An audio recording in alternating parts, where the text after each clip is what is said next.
Hi guys, this is Lukman here and welcome to my channel. Today I would like to explain to you what is Git for beginners especially.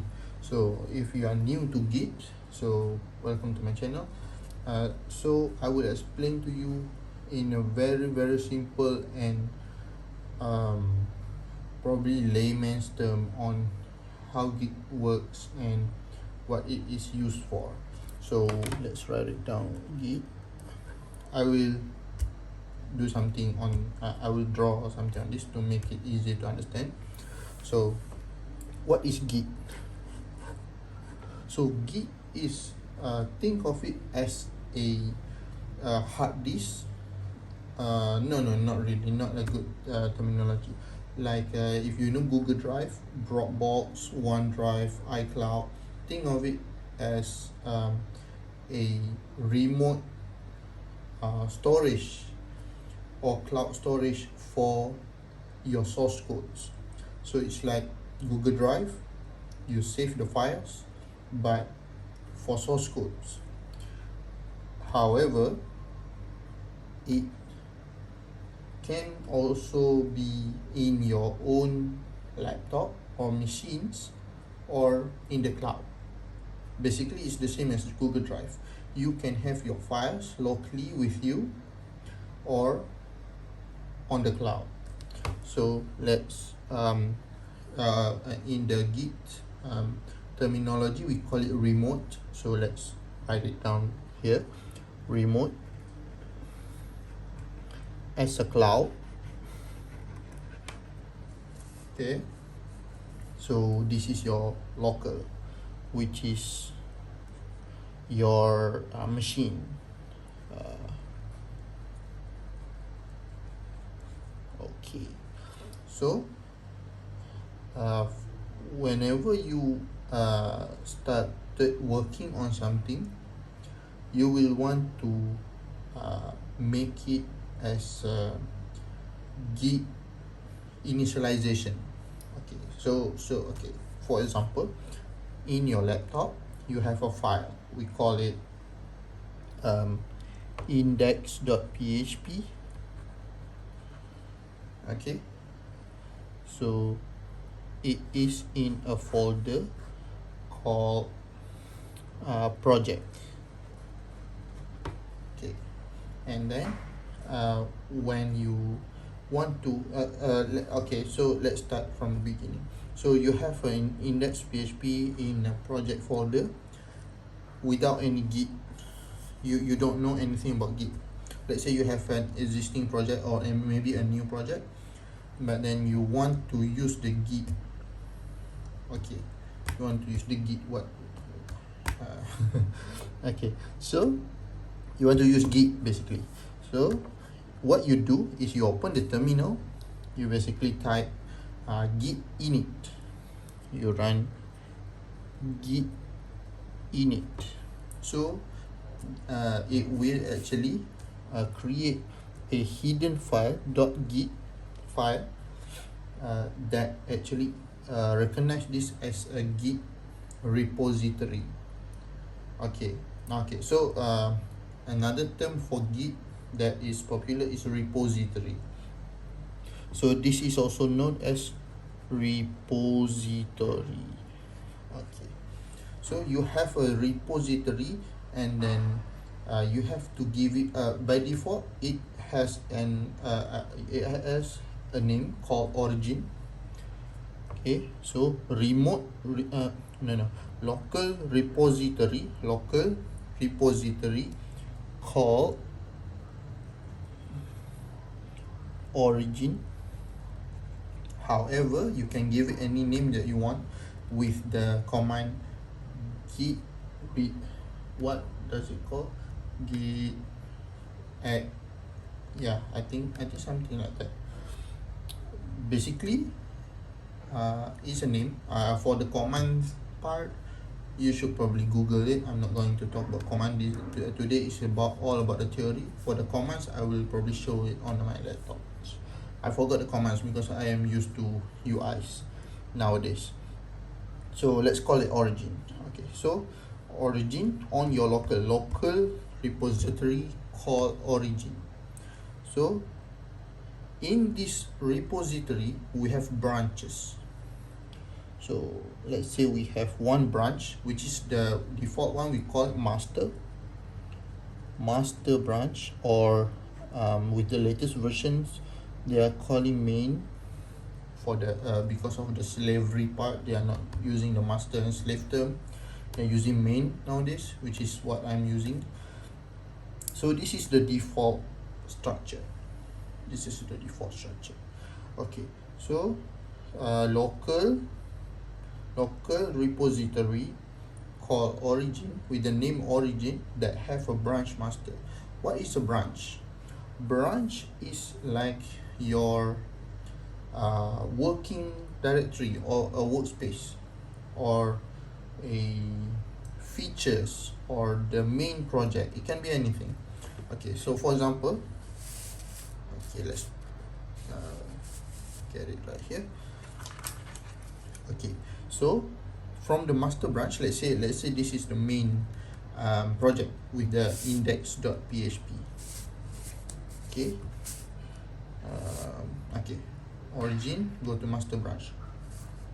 Okay, so you can have many branches. For this project. Let's say this is the main branch with the index.php, and then it is shared across your team. So you don't want to mess with this, because usually this is the one that is pushed to the staging or to the production source, production system lah. Okay, okay, let's put it here, production. I'm just going to use one place, which is one is the local and then one is the production. So production is here, usually it's in the cloud also. We haven't touched the remote because we haven't push or pull anything yet. So you're working on this, and then let's say you're working alone, not in the team yet. Alone, for the alone part, actually if you understand the theory, it's the same, pretty much the same, whether it's in the team or alone. Okay, so master branch, you actually use the command git checkout, the name of the new branch. Okay, so we will say this is the main branch, we circle there. We are going to git checkout. Okay, and then we create for the main one we call branch feature, oops, typo, feature A. Okay, so another one is probably bug fix. Okay, so whenever you actually created this, you have an index.php with a code to submit a form, for example, and then you have completed the project. So which is from this main, we will push it to the production. Okay, not yet. Okay, we will push it to the remote. Okay, to be able to send to the remote, first you have to stage. We call it stage. You have to stage the changes. So first we have to stage the changes, which is, if you're using command git add, and then dot for the all of the folders. So this one is stage, we do it like that, and then once you stage, you have to commit it first. Okay, I will show you a diagram later. So you are doing some changes, some works from here. Okay, so index.php, make a modification in the local repository called origin in the master branch, and then you probably like this, it will go like this. So stage it, it will stop here before going to the remote. Stage it, and then stage it is like make a temporary saving. So you know the usual save that you Control S when you're making the changes, you are just saving it locally, but then you need to let Git knows that you save. So when you save your project, you are actually only saving for yourself. Now you want to let the Git knows that Git needs to save your changes too. So you are saving it. We call it stage. So after the stage, you need to prepare it to be pushed to remote. So we call it commit with the command git commit. Okay. So we highlight it like this. Okay. So commit is preparation to be pushed to remote. Okay. So once it is committed, it is already prepared. So to make it to the remote, okay, actually, so we just remove this. So basically we go like this, and then here, and then here. You have to push it with the git push command. Okay, circle it. So once you push it, if it's successful, it is now in remote. So now you have one local copy of this branch on your local repository, and then now you have another master or main branch in the remote repository. So I hope you can see the separation here. You have a local repository, remote repository with each of their branch. However, it can be different depending on the changes. So for example, right now you have these latest changes, you stage, commit, push to the remote, and then you have the same history. So it is now up to date, we call it in Git. It is up to date. This branch is up to date to each other. Okay, we will go into the feature and bug fix branch after this. So after that, we after we push it, basically anyone with the git access or the git clone URL or the SSH kind of method can actually pull it to their local machine. So let's say we say person A. Okay, this is person me. Okay, so me, circle it, not circle, we square it. So person A is your teammate, or maybe you give access to the public repo. So they have access from this remote to their local branch by, if for the first initialization, we call it git clone. So they want to copy this source code from the remote repository, which is synchronized with your local repository, into their machine. Okay, so basically in a layman's term, you want to copy this source code into your hard disk or the cloud storage into the local machine. So basically copy and paste. Okay, that's one thing. So once it is cloned, the person A have this master and main repository locally. So there's one local repository on your side, another one is local repository on his side,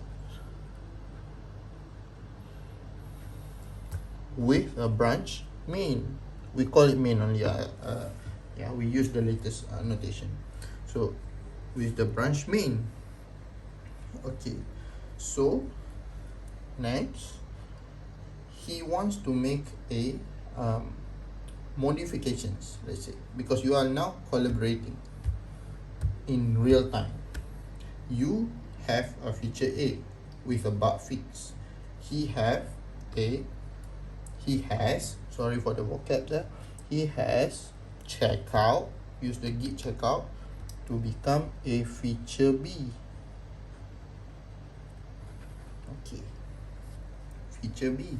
So you guys are working based on this master and main branch under the under the name of origin, which is he also have the origin, and then based on the same branch, master and main branch, here, circle it, and then you will also work on the different branch with the git checkout command. Okay, I hope I can make you understand that. So let's say in this feature A, so let's start with A. Feature A, you are adding a new file. We call it form.php. Okay, and he is doing what do we call application.php.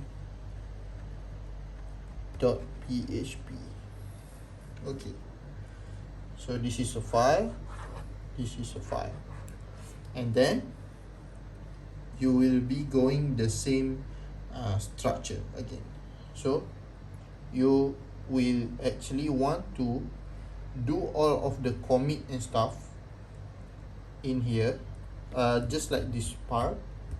So actually this is actually happening locally, still locally here, before going to the remote. Yeah, like that. Okay, he will also have his local portion of it. Okay, and then here. Okay, so you will have to do the staging, the commit part also for the feature A. So this one have his its commit history, this one will also have its commit history. Same for the person A, he will have the main commit history and then feature B commit history.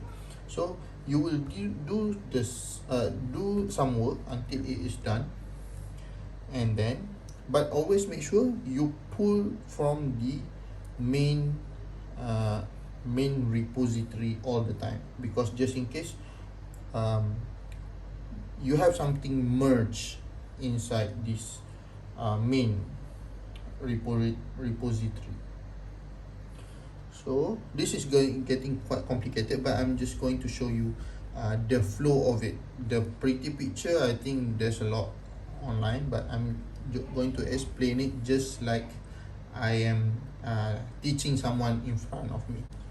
Okay, so let's say you are actually doing some stuff and then push it and then commit and then push to the remotes. Okay, so one more thing. So once you're working on this, and then once you go through the process of staging and then committing and then push it, so this remote will have the feature branch, feature A, and then this guy will also push it and then feature B. So everything is available in the cloud alongside the master and main here. So there's now 3 branch. In your place you have like master and feature A, that guy's place has feature B and master. So in cloud there's 3 branch already. So at any given time, let's say I wanted to get help from person A, I will have just to tell him, hey, take my feature and help me. So he will do a git pull or git fetch. Okay, what is the difference between fetch and pull? Fetch is you just get all of the branches into his local repository first without merging with either of his branches. So if he pull, it will directly fetch and then merge it right away into his what do you call the repository. Okay, that's that. So let's say I wanted to get help, so he just fetch or pull and then do some work on the feature A. So he will have feature A, do some work and then proceed to stage, commit and push.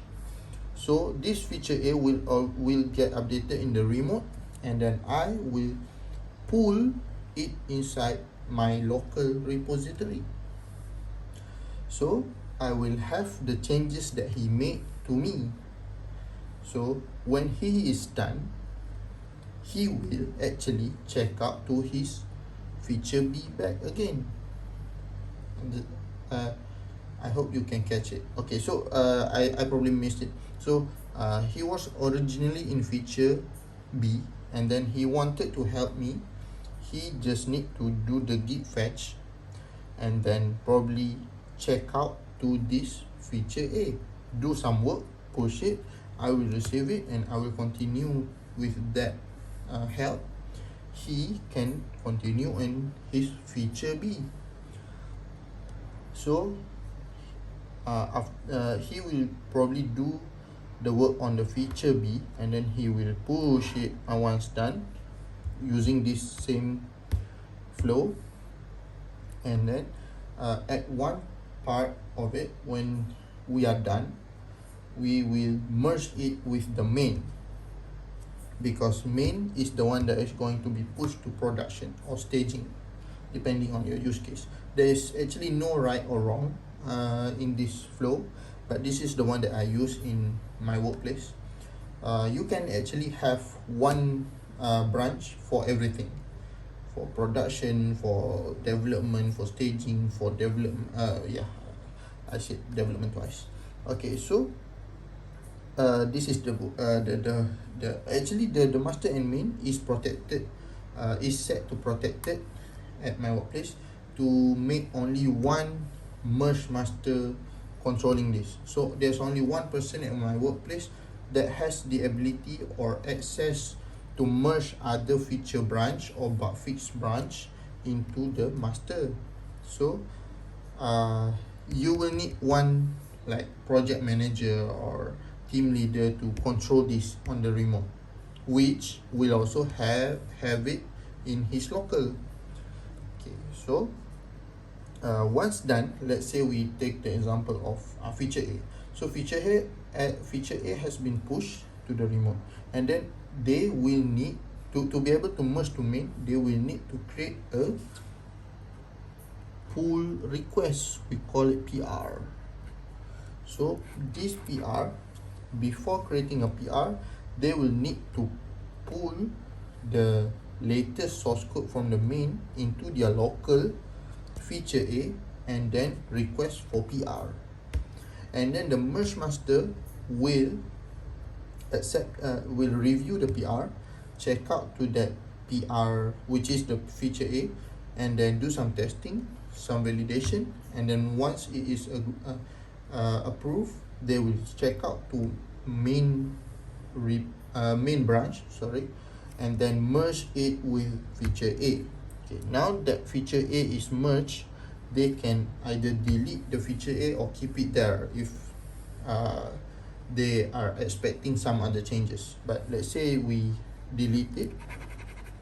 So now feature A is now within main. So plus feature A. So main is the latest source code with the feature A. So let's say no more bug fix. This has been deleted. And then this guy is still working on the feature B. Okay, so and then there's no other features.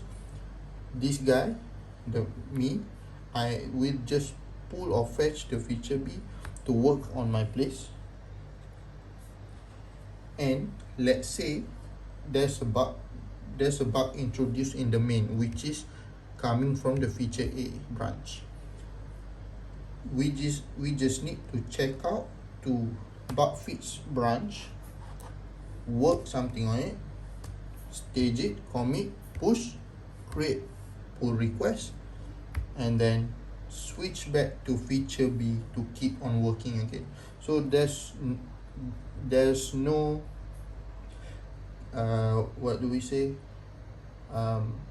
file conflict or anything. You keep on working on this, you keep on working on the feature B, and then if there's anything that needs to be pulled from the production, you just check out to a new branch which is based on the main, which is from the remote, and then do some bug fix, push it, and then continue working here with like nothing happened. Okay, so when is it to go for the production? Basically, anything that is deemed stable by the merge master can actually be pushed to production. That's about it. So I guess that's the whole high level overview of the Git. So this is probably not as clean as you would wanted in an explanation or infographic video, but I hope the moving parts of it will let you understand on how Git works theoretically.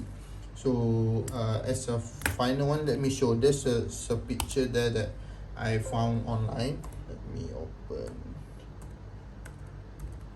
this. Okay, so let's make it bigger. Okay, so this is probably an old picture, but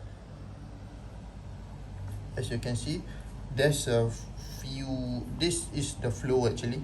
So the workspace that I mentioned before, this is your local repo, and then just kind of ignore the index. This is when you started working, you will know the index part is there, but in my explanation just now, I just jump straight to the local repo, which is this is the part where you save it, but you need to let Git knows.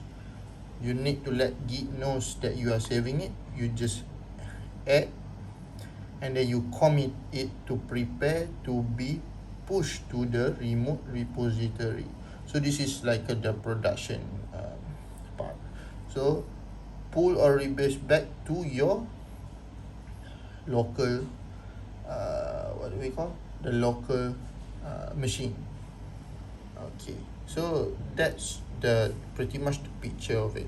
So I guess that's all for now. So I will probably make a separate video with a much more beautiful UI, but as of now, this is the theory of it. So like this video if you like it, dislike if you dislike it, comment down below if you have anything to say, and then subscribe if you want to see more contents like this. See you guys again in the next time. Bye bye.